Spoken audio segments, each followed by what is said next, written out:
Joining me here on the Rich Eisen Show, getting set to go to Las Vegas for Monday Night Football, the head coach of the Green Bay Packers, Matt LaFleur. How are you, Coach? I'm doing all right. How are you, Rich? I'm hanging in there. I appreciate you taking some time here early on in a week for a big game. What are you thinking about right now, 1 month into the season? I'm going to macro with you to start. What's going through your head right now? How we can get better. That's all I'm thinking about. It's just we've had, I would say, some up and down performances. At times we've looked pretty good, and other times we have not performed to the level that I think we're capable of performing at. So just trying to make the adjustments, trying to make sure that we're putting our guys in a good situation, and just that constant quest for self-improvement. And Jordan Love's performance, how would you rate it at the quarter post point right now? I think there's a lot of good out there. Some of the things that you can't coach in terms of hanging in the pocket when it gets muddy at times, making some really tough throws. I think a lot of it is we got to make sure that the 10 guys around him are playing better and as a whole unit. I think there's been a lot of good moments to kind of build upon moving forward. And then obviously staying healthy, that's the ultimate things you can't control. And as a control freak, which all head coaches are in the National Football League, that has got to be somewhat maddening. Were Christian Watson and Aaron Jones maybe not 100% because it was a short week last week? Let's just say they might have looked differently on a Sunday as opposed to a Thursday? Yeah, Coach? I mean, we knew going into the game, first of all, we didn't really quite know until about Wednesday whether or not they were going to be able to play.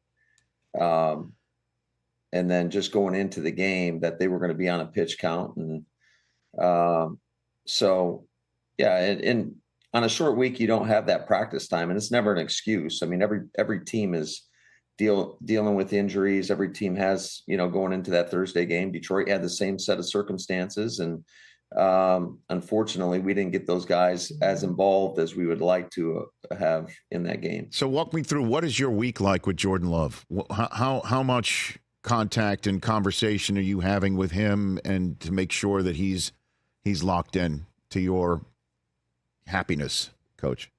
Well, we're in every meeting together, so I'm always going in when we do individual meetings. Yes. I'm always in there with the quarterbacks, making sure that he feels comfortable, and he's been awesome to work with. He's really putting in the time to make sure he's got a great handle on the game plan, giving me his thoughts in terms of what we're trying to get done. So I think he's done an outstanding job just being prepared and being a leader, because there's been a couple games now where we've been down, and to see the resiliency that he has, watching him build up his teammates, really encouraging them. I mean, versus New Orleans, that was something else, to be down 17 points in the fourth quarter. And, I know he was frustrated. I was frustrated. I think everybody was frustrated, but there was no flinch, and he kept going and battling. And even versus Detroit, being down 27-3 and having that opportunity right there to cut it to an eight point game on the 2 point that wasn't successful. But I just thought the resiliency he showed has been huge for us. Has there been any moment in a game at all on the sideline in any of the meetings that you're referring to where he said something or did something, you're like, oh, he got that from Rodgers? Anything? Anything? Matt? Nothing comes to mind. Nothing. Yeah. Okay. Nothing. He didn't pick anything. And I know he's different, but I mean, he must have picked something up from 12 over his time. Man, he's picked up. He's learned a lot from Aaron, just in terms of just how to go about preparing for a game.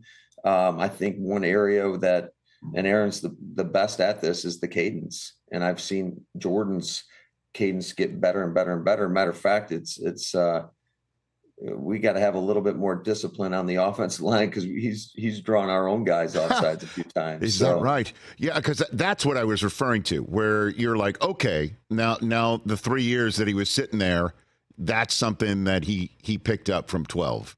There's been so many things. I think, just how he, has been changing his arm angle.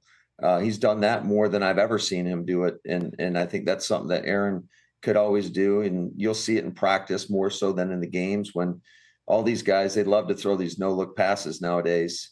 Yes. Sometimes successfully and some other times not. But that's something that I know that he got from Aaron as well. Right. And did you hear about the text you received from Aaron after the Bears game, Coach? I read about that. Yes, you did read about that. Okay, I did. About that he's appreciative that ownership is still in the proper hands for something like that.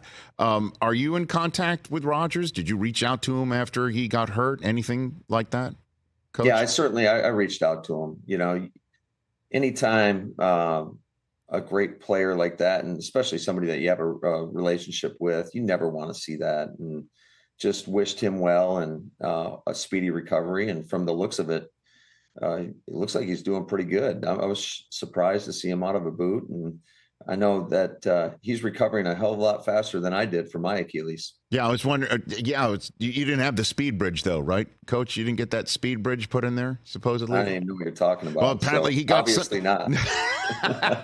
He got some newfangled thing put in there called the speed bridge. It's supposed to speed up his recovery and whatever. So, I mean, I don't know. Maybe he also just knew that Taylor Swift was in the house and he's a big Swiftie and he wanted to look as best he could, Coach. You know what I'm saying? Yeah, I do know what you're saying. What's it going to be like when you see Davante Adams on Monday night, do you think? Oh, man, that's a tough one for me. I love Davante. Got so much respect for him, just not only as a player, but as a man, as a person, how he goes out there and competes on a daily basis, how he led our wide receiver room and shoot, he was a captain here and did a lot of great things for our football team. So it's always hard when you see a guy of that caliber go to another team. And I'm always rooting for him. And he knows that, except for when we have to play him. It's a bet. And I'm sure you already know what type of game he's going to bring. So were you, again, we haven't spoken, since this time, but were you surprised that he left with Rodgers staying, Coach? Did that surprise you when that all went down in Green Bay? Nothing surprises me in this business. I mean, yeah, it was surprising, but it was what it was. And unfortunately, we couldn't work it out, and just wished him the best. All right, and now obviously you're going to be seeing him on Monday night. And what do you think the challenges of this game were? The Raiders having lost 3 in a row, it's important to them as well. What do you think is going to be your main challenge on this Monday night, Coach? Well, every week is a challenge in this league, and you better bring your best. Otherwise, you're capable of getting beat by anybody. But I do think they have an extremely talented team. Obviously, this last game, not having Jimmy G at quarterback definitely hurt them a little bit. But they've got great players. They got a hell of a running back, Josh Jacobs. They got obviously Tay and Jacoby Myers. So they've got a lot of talent on the offensive side of the ball, and then you look on the other side, and Max Crosby he's pretty damn disruptive. So offensively, we're going to have our hands full. We got to make sure we have a great plan for him, because he is a guy. I think he had 3 sacks in the game. He's a guy that can wreck every play. And Jordan Love will obviously have to keep out for him. And the chemistry that he has with the young receivers so far. What is your assessment of that? Love and these receivers that obviously last year that was the conversation between the OG you had at quarterback and the young kids. What about Love and the kids who are more, just not telling any tales out of school, more in his age group, Coach? Yeah, I think it's still a work in progress, quite frankly. I think there's been some times where we've had everybody on the same page and we've been able to operate at a high level. And then I think you saw it the other night. There were a couple plays where there's a little miscommunication here or there. And, we throw an interception and we don't pick up a critical 3rd down early in the game. So there's still some moments and still a lot to learn, I think, as we move forward with the whole group as a collective. And again, you're not a doctor. You don't play one on TV. Bakhtiari, do you think you're going to get him back? What's your concern level here with one of your best? I'm very concerned. I mean, because this is year 3 of this now. So obviously very concerned. And when you saw it when he played against Chicago week 1, he was playing at an elite level with not a lot of practice. That just kind of speaks to the type of player that he is. And he knows how to get his body and mind prepared mentally to go out there and compete at a high level. So anytime you don't have a Pro Bowler like him in the lineup, it is a concern. All right, Coach, I really appreciate the time right here. Have a great Monday night. Let's do this a little more often. I appreciate you taking my call. Hey, I greatly appreciate it. Anytime you want me on, man, just tell our people. Okay, Matt, I'm going to take you up on that. Be careful. And then, obviously the draft's coming there, not next year, 2 years from now. We've got a lot of time. Dinner at your house? Is it all right if I invite myself? You like wine, Rich? Huh? You like wine? Oh, yeah. You had me at hello right there. Red. Are you a red guy? Are you a red guy? Oh, yeah. What is it? What's your choice? What's your choice?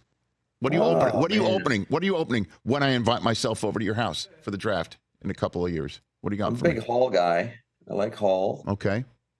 Does that pair with oats? I haven't had Hall. Does that pair with oats? I mean, what do you mean Hall? It pairs with anything. Okay, very good. All right, that's the label. Okay, very good. You haven't had Hall, huh? No, I've not. Okay. I got to go. Great. Casa Piena is one of my favorites. Okay. I'm a Brunello guy. I go Brunello. I go Brunello. Oh, yeah. I got you. Absolutely. I go Brunello first, and then a big booming cab. Pinot. Like if I had to go, that's my draft board. That's my wine draft board. I would say for me, this time of the year, I'm more of a red blend kind of guy. Okay. Then cab, then Pinot. Okay. Look at us right now. All right. I'll bring the cheese. I have a feeling I can find some in Wisconsin. Yeah, there's some cheese around here. For sure. Take care of yourself, Matt LaFleur. Appreciate the time. Thanks, Rich. You Have bet. a good one. That is the head coach of the Green Bay Packers, Matt LaFleur, here on the Rich Eisen Show in advance of Monday Night Football against the Raiders.